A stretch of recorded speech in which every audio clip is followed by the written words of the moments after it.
Bonjour à toi et bienvenue sur la chaîne de Pierrot Physio pour un physique optimal dans un monde de chacal. Et aujourd'hui, on va parler pathologie, on va parler rééducation et on va parler tendinite du coude, qu'on appelle aussi golf elbow ou tendinite du golfeur. On l'appelle également épicondylite médiale. Médiale parce que vous allez avoir mal surtout sur la partie intérieure du coude. Ça arrive très fréquemment, notamment avec la pronation, donc le fait de tourner l'avant-bras vers l'intérieur. Il faut savoir qu'on fait environ 1 million de cycles de pronation par an, qu'il y a une surcharge du travail actif en pronation. Ça arrive surtout aux sportifs, mais également aux gens qui peuvent avoir des métiers assez physiques où vous êtes dans des positions plus ou moins inconfortables. Tout d'abord, il faut comprendre que l'avant-bras, c'est un complexe biarticulaire avec le radius et l'ulna, et avec des muscles qui vont travailler tout le temps. Ils travaillent quand vous êtes donc en distal, en concentrique. Ils vont travailler simplement quand vous maintenez un objet et que vous le posez sur la table. Ça va travailler en excentrique pour le retenir. Ça travaille aussi lors des maintiens statiques. Par exemple, quand vous vissez sur une planche avec la visseuse, vous avez toujours un maintien, toujours un travail des épicondyliens, qui soient les épicondyliens latéraux sur le côté ou les épicondyliens médiaux, donc les deux muscles, les deux régions musculaires qui vont travailler à chaque fois. On appelle ça des épicondylalgies car c'est des inflammations de muscles de l'avant-bras qui vont se terminer sur les épicondyles.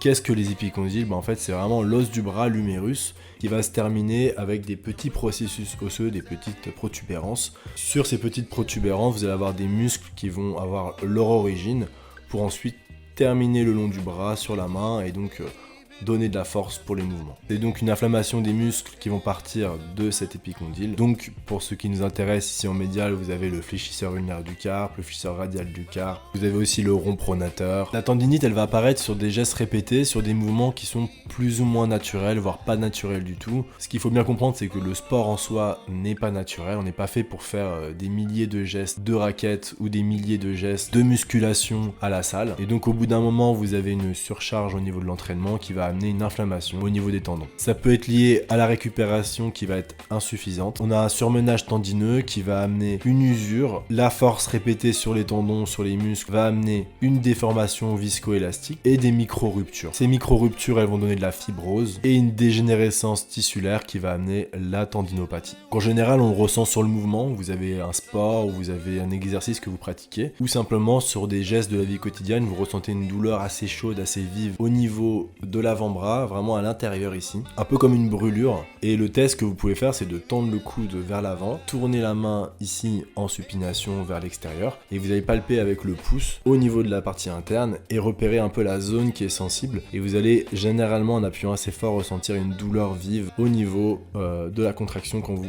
essayez de plier vers l'avant le poignet. La tendinite du coude, elle peut aussi apparaître parce que vous avez des déséquilibres musculaires, par exemple que vous sollicitez beaucoup plus les mouvements de flexion de l'avant-bras, les mouvements de pronation, de supination, et vous travaillez pas assez les mouvements d'extension de l'épaule, d'extension du coude, les muscles du dos et les fixateurs d'omoplate. Donc quand on a une tendinite, généralement le premier défaut qu'on a, c'est de s'acharner, de continuer à s'entraîner, et on va parler ensemble des plusieurs phases à adopter face à une tendinite pour éviter de prolonger l'inflammation et d'aggraver les symptômes. Donc, la première phase, ça va être la phase algique, très douloureuse.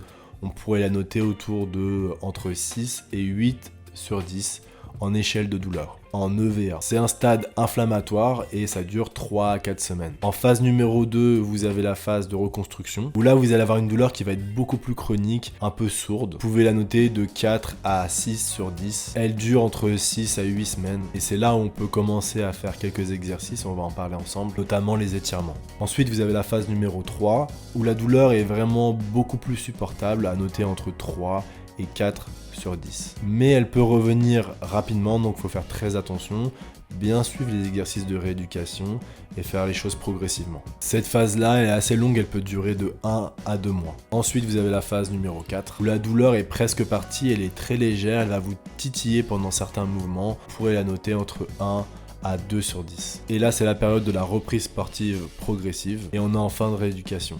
Ça peut durer de 1 à 2 mois. Alors, quand on est dans la phase numéro 1, tout au début, quand on a très mal, la première chose, c'est le repos. Première chose à faire, ça va être d'éviter tous les mouvements qui vont créer de la douleur. C'est assez simple, c'est assez bête.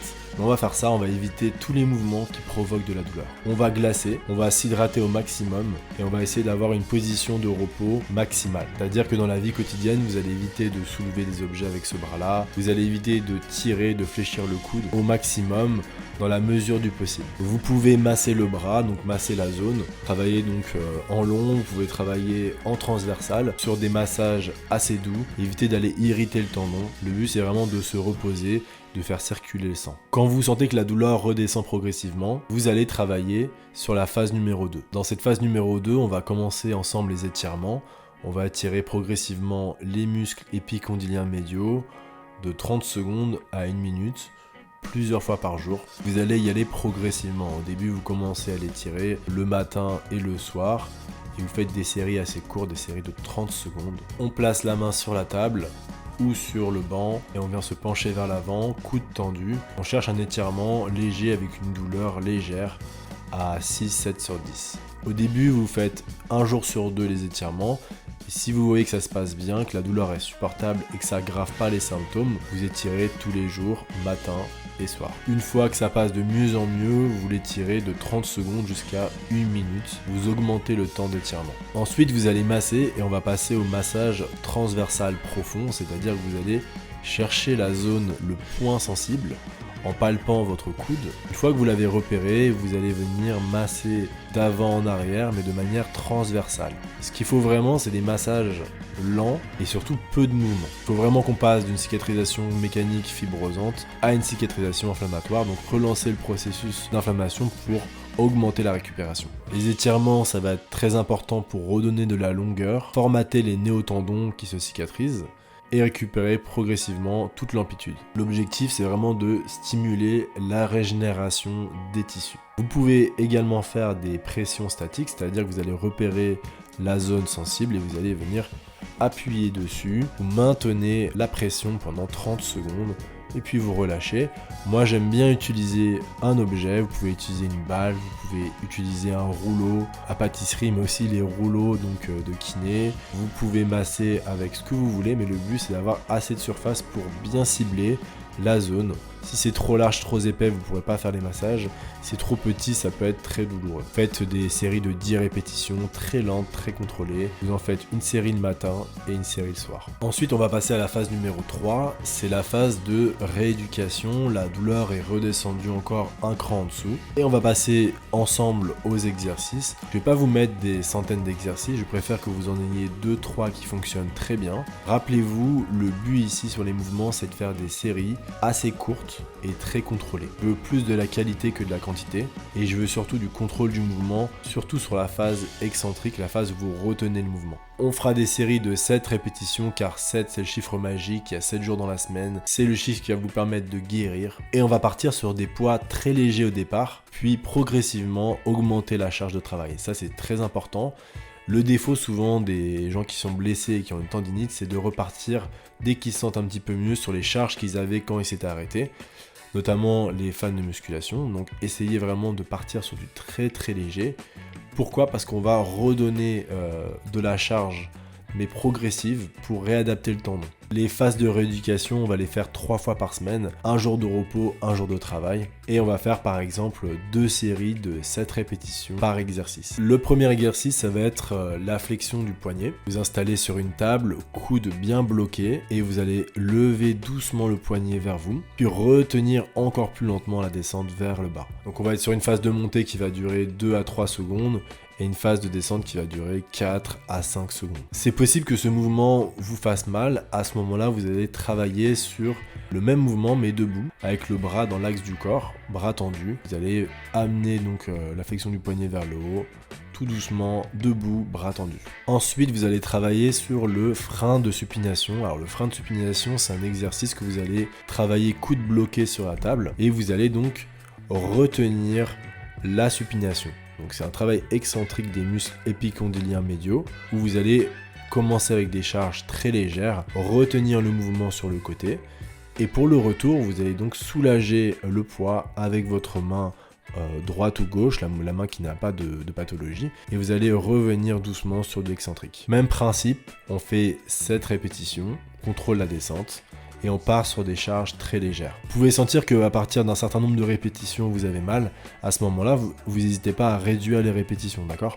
Donc si vous avez mal à partir de la 4e répétition, mais que la première, la deuxième et la troisième, vous n'avez pas mal, n'hésitez pas à vous arrêter à 4. Pour les exercices et les étirements, évitez de les faire au réveil le matin. Attendez un petit peu d'être échauffé, d'être réveillé avant de faire vos exercices. Commencez d'abord une séance par jour au niveau des exercices. Et si vous voulez que ça se passe bien, vous en faites une deuxième le soir. La tendinite, elle peut durer des mois, des années. Et c'est là où ça va être le nerf de la guerre, c'est que souvent, les patients sont trop pressés de reprendre leur sport et vont se précipiter dès que ça va un petit peu mieux, dès qu'il y a des signes de guérison vers leur sport à full time, full blast. Ils vont s'entraîner comme avant et ils vont repartir sur une inflammation. Donc il faut être consistant, il faut pas reprendre trop tôt parce que la tendinite elle va pas vous lâcher du jour au lendemain. Il faut aussi vous entraîner autour de la blessure. Une tendinite ça veut pas dire d'arrêter le sport, bien au contraire. Si par exemple vous avez une tendinite du coude, on parle de ça aujourd'hui, vous allez vous entraîner les cuisses, les jambes, les fessiers, les abdominaux et les muscles antagonistes parce que souvent on a des problèmes de déficit de force sur les muscles antagonistes. Donc si par exemple vous avez une inflammation de l'épicondyle médial, vous avez sûrement un déficit de force au niveau des triceps.